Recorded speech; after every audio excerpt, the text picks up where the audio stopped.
is up, ladies and gentlemen? Welcome back to another scientific explanation. Give me a second.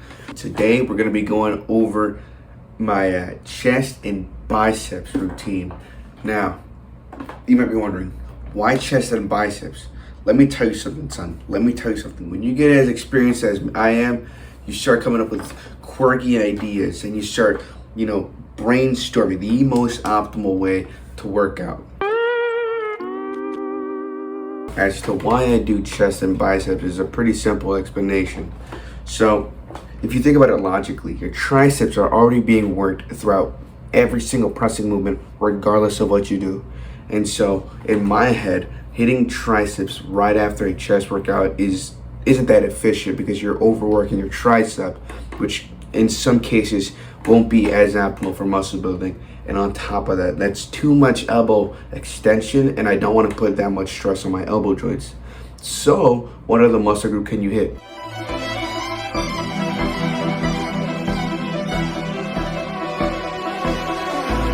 Biceps. Why? Because you don't use your biceps in pressing movements. Therefore, they are practically fresh and ready to go.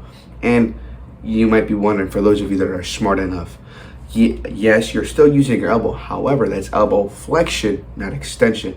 Two different things. So you'll be fine. So let's break down your chesticles. Your chesticles are divided into a couple muscle groups. Your pectoralis major, your minor, your serratus anterior, and your subclavius, right? But like a lot of people know, especially gym goers, your pectoralis major, the pecs in general, can be divided into two, arguably three portions: your upper, middle, and lower chest. Now, your middle and lower chest are worked out a lot. They're actually overworked, and because think about it, when you go to press, what do you do when you can't get the weight up? You create an arch and you put your upper chest away from the weight, recruiting more of the lower and middle pec.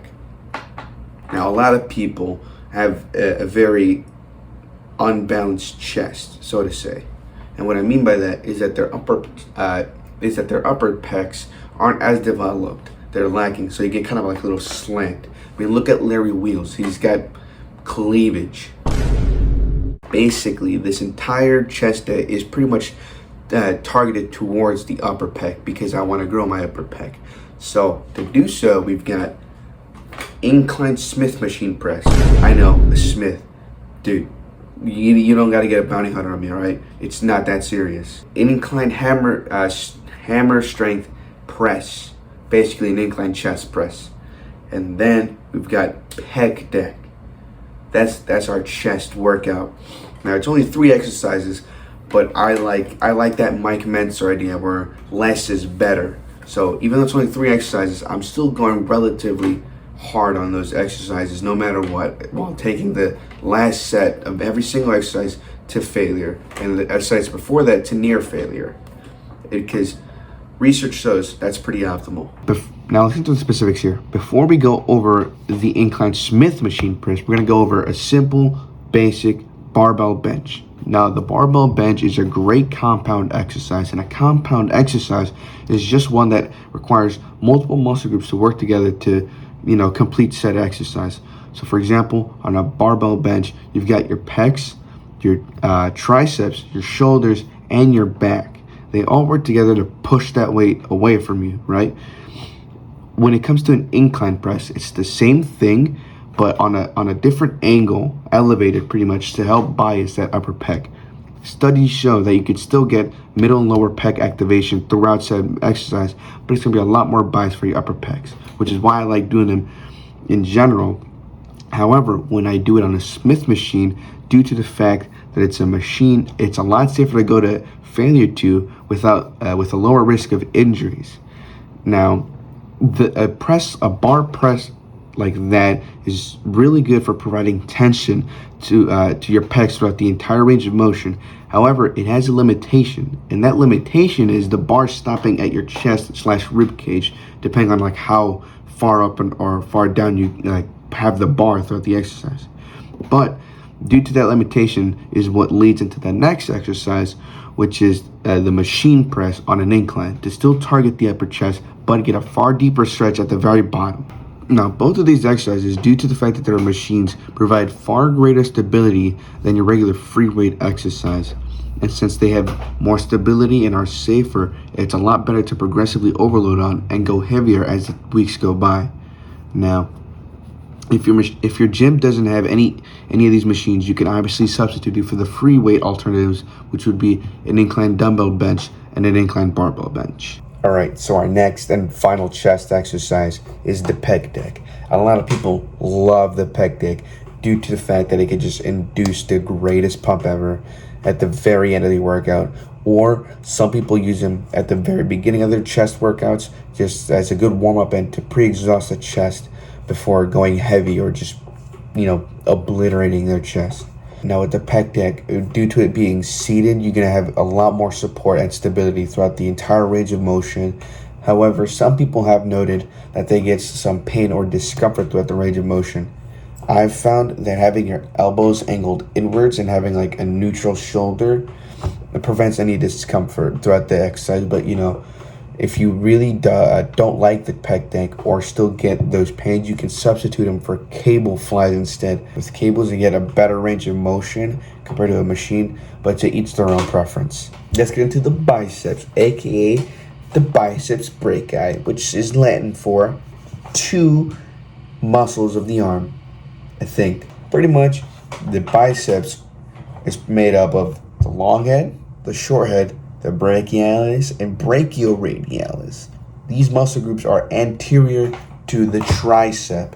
So basically your bicep is the hamstring of your arm and your hamstring is the bicep of the leg.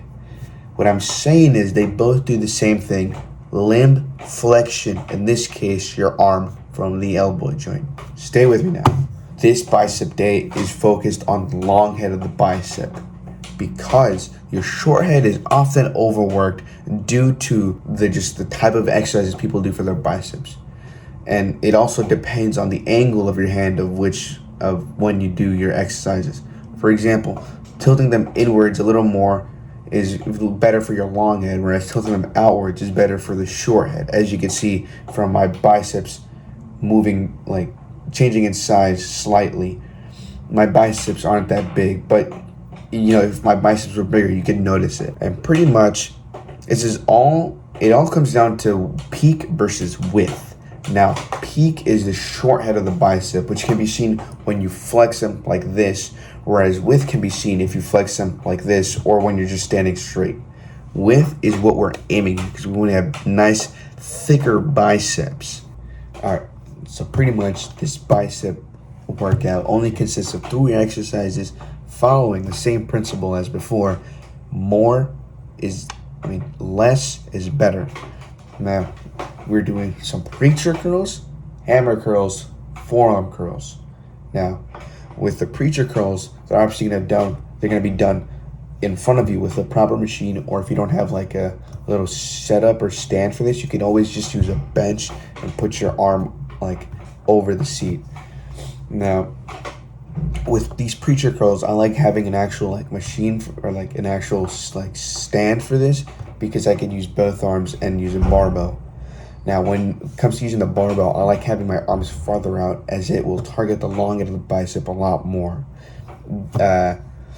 This exercise is taken to complete failure with slow and controlled reps, because slow and controlled is a lot better for hypertrophy than just yanking the weights around. Cheat reps are allowed, as they are technically minor reps, and minor reps are just pretty much just taking an exercise to complete failure, resting without putting the weights down, and then starting again. So what that looks like is doing my preacher curls to absolute failure, resting at the bottom but not letting go, but still holding the weight in my hand, and then continuing and attempting to do more reps with a good form until I can't do them anymore. Alright, next up we have hammer curls. Now, hammer curls are really good for the brachioradialis and the long head of the bicep. Why? Because just like every other bicep exercise, you're gonna have your elbows at your side, and it's gonna take them out of the equation a little bit and force you to use your biceps a lot more. This is a great exercise for the width and to work on your forearms, because a lot of people neglect their forearms. Now this can be done either with a cable or with a dumbbell. I like doing both. I just switch them every now and then because cables give you a lot more resistance, whereas with free weights you kind of just work against gravity.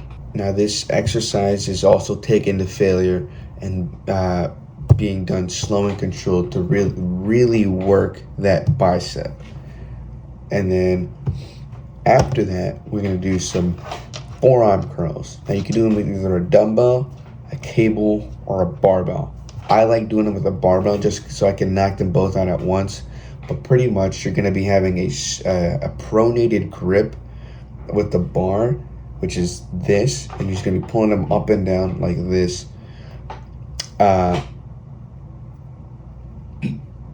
Sorry, it's my skinny popcorn from earlier. But pretty much this pronated angle is really good for working the brachialis and the long head of your bicep. Some people prefer other exercises more than others. At the end of the day, it's up to you and what you like doing, because not everyone's body works the same. But this is just what I do, and you can do these exercises if you want, or you can do more research and find some exercises that may be better. I don't know. I'm just a guy that works out and occasionally